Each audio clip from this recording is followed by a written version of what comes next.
What's up, everybody? Matt here with a mail day video. I haven't done one in a little while, and a card came in the mail today, and it completed a collection of 8 types of cards that Marc-Andre Fleury has that I'm really, really excited to share. I don't think many people have put videos like this out there where their player that they collect has a certain number of inserts throughout different years, and especially these ones in particular, and showed them all off in one video. So I'm going to attempt to do that today. Just want to say I hope you're enjoying the Poke Check podcast. It's something that I felt would be fun to do because there's so many interesting people on Instagram that don't really have a platform to share their story beyond the pictures that they post on there. So there's a few other people I'd love to get to come on and co-host with me. But I hope you're all enjoying it so far. And I'm always open to feedback too. So if there's any suggestions or anything that you're liking about the podcast, feel free to make a comment so I can read that, or reach out to me on Instagram at Tomcat Sports Cards. I'd be happy to chat with you about that. So without further ado, I have again 8 cards from the Cup of all sets, which in my opinion is the most collectible, quote unquote, safest purchase to buy. I think this set is the most desirable within the Cup for most player collectors, beyond a rookie patch auto, which Fleury does not have one from the Cup. So again, this is something that I set out to try to do once I completely sold the rest of my A-Rod collection. Someone by the name of hockeycardchick on Instagram helped me get 3 of these. And then shortly after, I realized I only had 2 left to get. One of them showed up thanks to Logan letting me know, and the other one recently came in today. So let's go through it. Limited logos, Marc-Andre Fleury complete limited logos collection. First time anybody's going to see it on YouTube, I think. So here is the very first one. This is from 07-08. That's part of the glove from the Penguin in the middle of the jersey. Nice big bold autograph. Beautiful design. The only vertical limited logos of Fleury. So after 07-08, we move on to 08-09. And this is I like to call it the brick mask. This is when he switched over to the white pads as well. Let's see, here we go. It's going to grab it. Now this is, of all of these, this is probably the least exciting patch that I have, but it is a 2-color. And some of these do have 1-color patches on them. So I'm quite excited to have a copy of this, and don't know if I'll ever upgrade it because it was my very first one that I ever bought, thanks to my buddy Connor. So Connor, if you watch this, you are my favorite person living in England. Thank you. All right, let's move on. They didn't do one in 09-10. They did one in 10-11. And it looks like this. This is one of the ones that came from hockeycardchick. Man, just nice 3-color 4-break patch. Like that design a lot. Like it a lot. I think out of all the limited logos, this is definitely my favorite Penguins one. But design-wise, I really like the way this one looks. This is from 2011-12.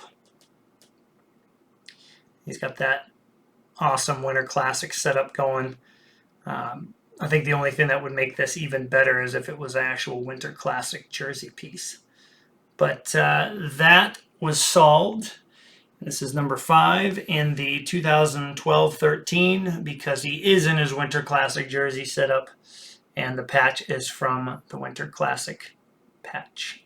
So like the fuzzy sticking out there. Yeah, just a gorgeous card. There's some really amazing patches on these that I've seen. But really happy with that one. It kind of pops out of the card a bit. So his last limited logos, he had a couple down years in Pittsburgh, but he had an all-star year, and that was 15-16. And he got another limited logo because of that. Here it is.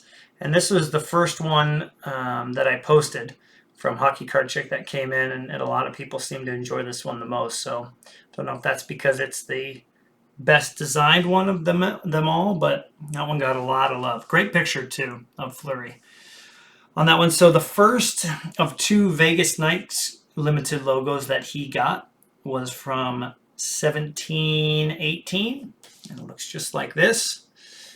I've seen some really, really nasty patches on this one as well. Obviously, Vegas has some amazing gold and black patches on their cards, but I'm happy with this one for sure. That one's out of 25, I think. I was trying to look and see some consistency here before I show this last one. I'm just going to read off the numbers from the beginning to the end. His first one has 50 copies. The second one has 50 copies.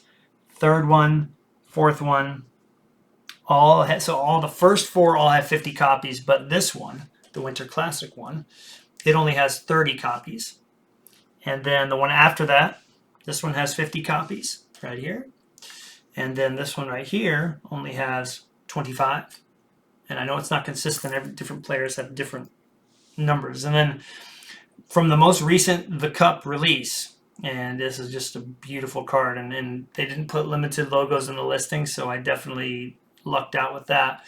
The signature is definitely one of the, well, they're all kind of small. The signature is the biggest on the very first copy, and also on this one right here. This is a bit bigger, but this one's one of the smaller ones. But yeah, the patch makes up for it. Out of 25 from 1920, The Cup is most recent limited logos. So yeah, I'm really, really happy to have all 8 of them together.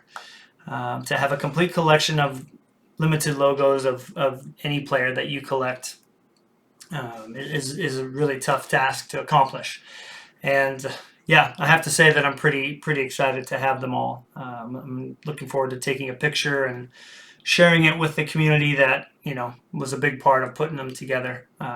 Without people there looking out for you and being, able and willing to work with you to get the cards in your collection that you really want, none of this would really be possible, because I'm looking at how many, I think two of these were eBay purchases out of 8, and one, two, three, four, 5.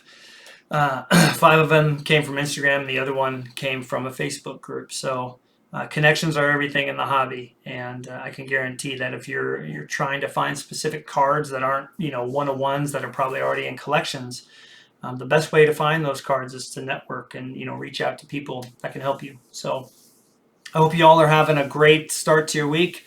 Again, I'm on spring break. I had a great start to my week, and I look forward to doing another video. I was thinking I would do, since I've already done limited logos, they're out of the picture, but my top 10 editions so far this year, I've been very, very lucky at the start of this year. I've landed my number 1 and number 2 most wanted cards. I think number 5 as well. I can't remember where I had it on my list. I've been very, very lucky with, being able to find cards. And again, it comes down to reaching out and striking up some communication with people beyond just how much do you want for it and that being it. So anyways, we'll talk again soon. And Naeem, thanks again for the motivation, man. I appreciate it. See ya.